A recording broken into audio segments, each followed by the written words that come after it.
بسم الله الرحمن الرحیم. د هرات ملي ټلویزیون درنو قدرمن لیدونکو په سلامونه مو هرکلی کوم.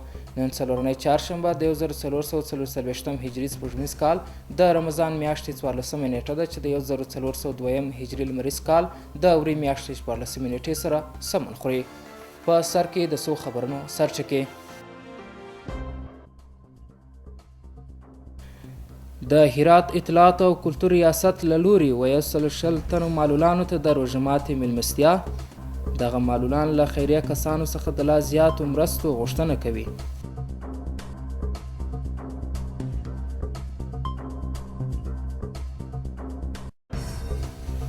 د هرات په جبرائیل سیمه کې 350 اړمنو کورنیو ته د یو خیریه بنسټ له لوري د مرستو کڅوړې ویشل. دغه خیریه بنسټ د هیواد د مرکز په شمول په ډیری ولایتونو کې فعالیت لري.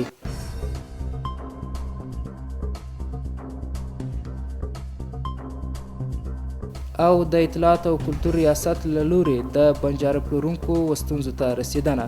دغه سوداګر د یو شمېر خلکو د ځورولو څخه شکایت کوي.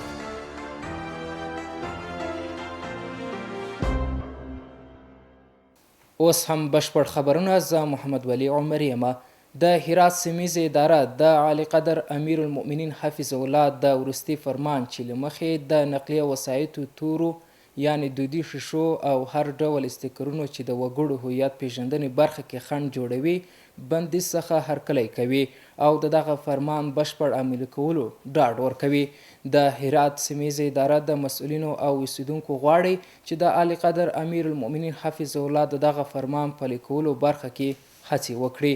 دا په داسې حال کې ده چې څو ورځې وړاندې د عالی قدر امیر المؤمنین حفظه الله د فرمان له مخې د امنیت لا ښه ټینګښت او د وګړو هویت پیژندنې په موخه د نقلیه وسایطو تورو یعنی دودي شیشو باندې بندیز ولګید.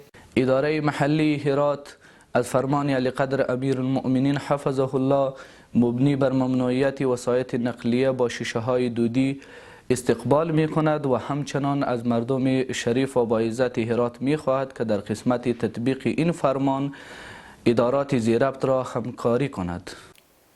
په هرات ښار کې پر شاوخوا 120 معلولانو د روژه ماتې خوراکي توکي وویشل سول. دغه پروګرام د اطلاعات او کلتور ریاست په همکارۍ د ځوانو سوداګرو د اتحادیې لخوا په لاره واچول سوه.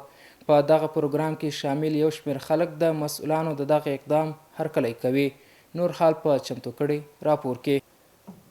د اطلاعات او کلتور ریاست له 100 څخه زیاتو معلولینو ته د روژه ماتې د خوراکي توکو د ویش پروګرام پیل کړ. دغه پروګرام چې د هرات ولایت د اطلاعات او کلتور ریاست په همکارۍ د ځوانو سوداګرو د اتحادیې لخوا په لاره اچول سوی و، په دغو کسانو چې څه د پاسه 120 تنه خوراکي توکي وویشل سول. در کنار از اینا قرار گرفتن و در ماه مبارک رمضان دستگیری از اینا و حمایت از اینا نه تنها باز در رمضان بلکه در تمام ایام سال باید مورد تفقد و دلجویی قرار بگیره. این فرهنگ زیبا فرهنگ پاک اسلامی است و ترویج از این وظیفه هر مسلمان است. بالاخص دولت باید برنامه‌های خوب در حمایت از توانمندان داشته باشه و برنامه‌های خاص برای دیده شدن از این دوستان در نظر بگیره تا اینا هرگز احساس تنهایی نکنه. د ځوانو سوداګرو د اتحادیې مطبوعاتي مسؤل هم ټینګار کوي چې دوی پلان لري د روژې په مبارکه میاشت کې په هرات ښار کې شاوخوا 15000 اړمنو کسانو ته خوراکي توکي وویشي.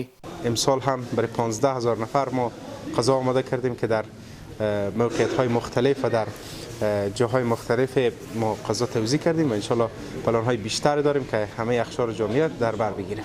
د روژه ماتې په دغه پروګرام کې شامل یو شمېر خلک هم د مسؤلانو د دې اقدام هرکلی کوي او له ټولو خیریه کسانو څخه غوښتنه کوي ترڅو اړمن کسان هیر نه کړي. جا داره تشکری بکنیم از ریاست محترم اطلاعات و فرهنگ، از رئیس اطلاعات و فرهنگ آقای حقانی که یک افطاری گرفتن، توانمندان دعوت کردن به ریاست خود و تشکری میکنیم از این کار از اینا و اقدام بسیار نیکی کردن. توانمندان جمع کردن دور هم و با همکاری آقای رحیمی رئیس اتحادیه تاجران جوان. واقعا یک جای خوشاینده که ما همچون برنامه‌های داشته باشیم در سطح هرات. از دیگر ریاست‌های خواستار هستیم که به یک نحو یک بهانه بشه ما جمع کنیم کنار خود و یک قوت قلب برای ما تقدیم کنیم.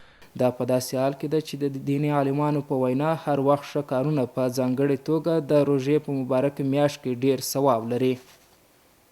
د یو خیریه بنسټ لخوا په هرات کې پر یو شمېر اړمنو کسانو د خوراکي توکو 350 کڅوړې وویشل سوې.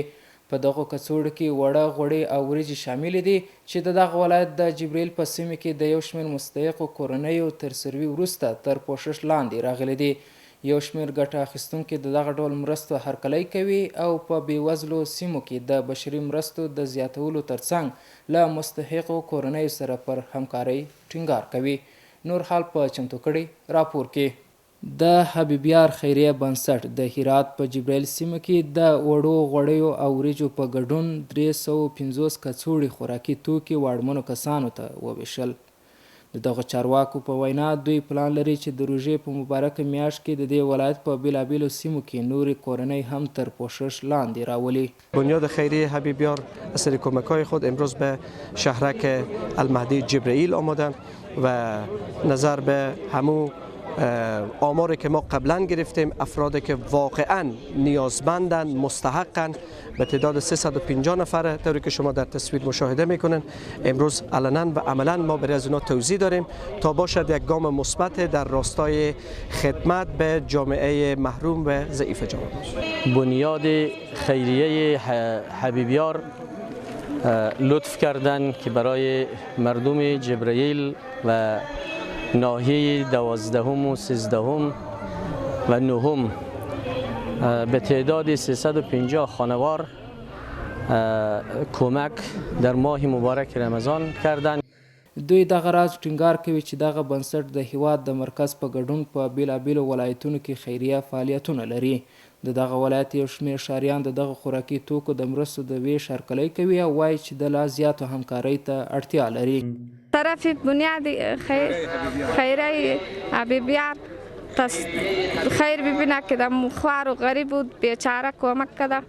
خیر ببینه دست چی درد نکنه خدا هر بانچر بدر کنه. تشکر میکنیم که خیلی مردم های ضعیف و ناتوان و مظلومی که شب و روز برای یک لقمه نان خیلی ضرورت دارد همکاری کرده انشاءالله. تشکر از بنیاد مسجد خیریه حبیبیار در ماه مبارک رمضان کمک و همکاری کردن. په دې سربیره دینی عالمان ټینګار کوي چې په بیلابیلو وختونو په ځانګړي ډول د روژې په مبارک میاشت کې د اړمنو کسانو لاسنیول او له مستحقو کسانو سره همکاري د دنیا او آخرت د ثوابونو ترڅنګ په ټولنه کې بېوزلي کموي. د اطلاعات او کلتور له رئیس سره په کتنې کې یو شمېر بنجاره پلورونکو خپل ستونزې شریکې کړې او د حل غوښتنه یې وکړه. په دې غونډه کې دغه سوداګر چې جامې پلوري د ځینو خلکو له ناسم چلند څخه شکایت کوي او وایي چې د دوی ستونزې دي له مسؤلو چارواکو په ځانګړې توګه د سوداګرو له ټولنې سره مطرح سي ترڅو نورې ځورول ونه سي. په همدې حال کې د هرات د اطلاعات او کلتور رئیس مولانا نعیم الحق حقانی وویل چې د ځینو کسانو ناوړه چلند باید د اسلامي امارت په غاړه ونیسي. ښاغلی حقانی زیاته کړه چې اسلامي امارت د خلکو د ستونزو د هواري هڅه کوي او ځان د ولس پورې تړلی ګڼي. د هرات د اطلاعات او کلتور د رئیس د غونډې لړۍ هره ورځ د ټولنې له بیلابیلو طبقو سره د هغوی د ستونزو د انعکاس په خاطر دوام لري. د هرات ولایت د اطلاعات او کلتور رئیس د حبیبیار خیریه بنسټ له مسؤلینو سره په کتنې کې د خیریه کارونو پراختیا او له بېوزلو سره مرسته مهمه وبلله.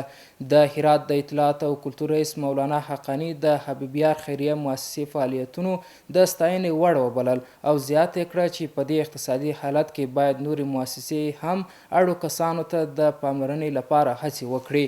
په همدې حال کې د حبیبیار خیریه بنسټ مشر عبدالحق صدیقي وایي چې اوس مهال د دغه بنسټ مرستې د هیواد په ټولو ولایتونو کې روانې دي.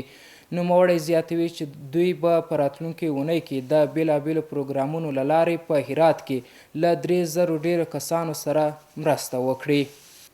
د هرات ښاروال او مل پلاوي له لورې عامه کتابتون ته څیرمه د سوداګریز مرکز د رغولو پروژه افتتاح او پیل سوه.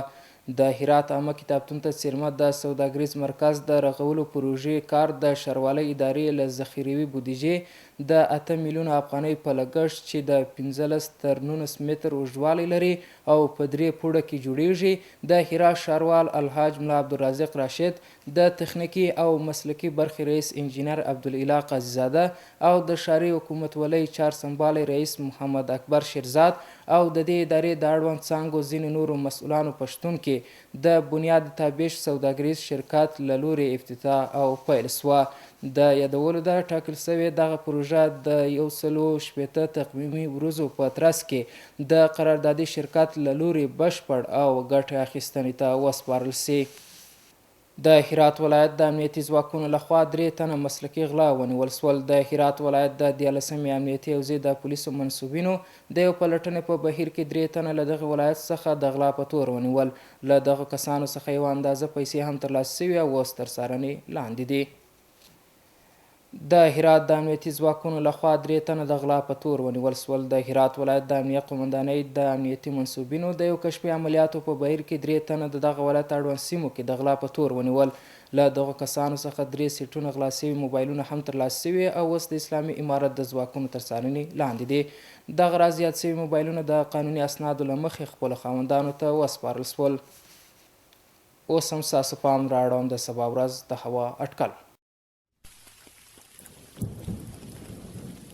ګرانو دوستانو د ما سلامونه ومنئ، شپه مو په خیر. اوس هم پاملرنه وکړئ د سبا ورځې د هوا حالاتو ته.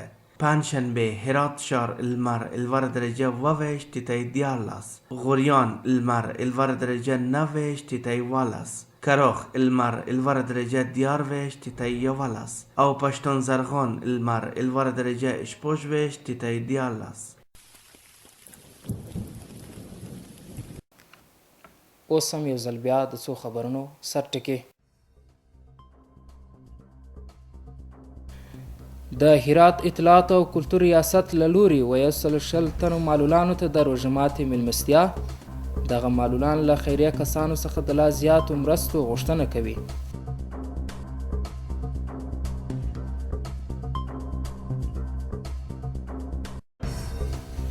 د هرات په جبرائیل سیمه کې 350 اړمنو کورنیو ته د یو خیریه بنسټ له لورې د مرستو کڅوړې ویشل. دغه خیریه بنسټ د هیواد د مرکز په شمول په ډیری ولایتونو کې فعالیت لري.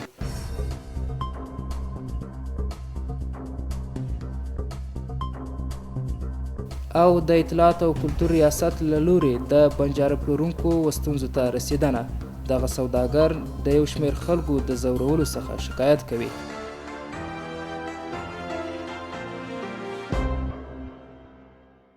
درنو قدرمن لیدونکو، دا وه د نن شپې خبرونه چې ستاسو قدرمن حضور ته وړاندې سوه. تر بیا مو په لوڅښتون تعالی سپارم.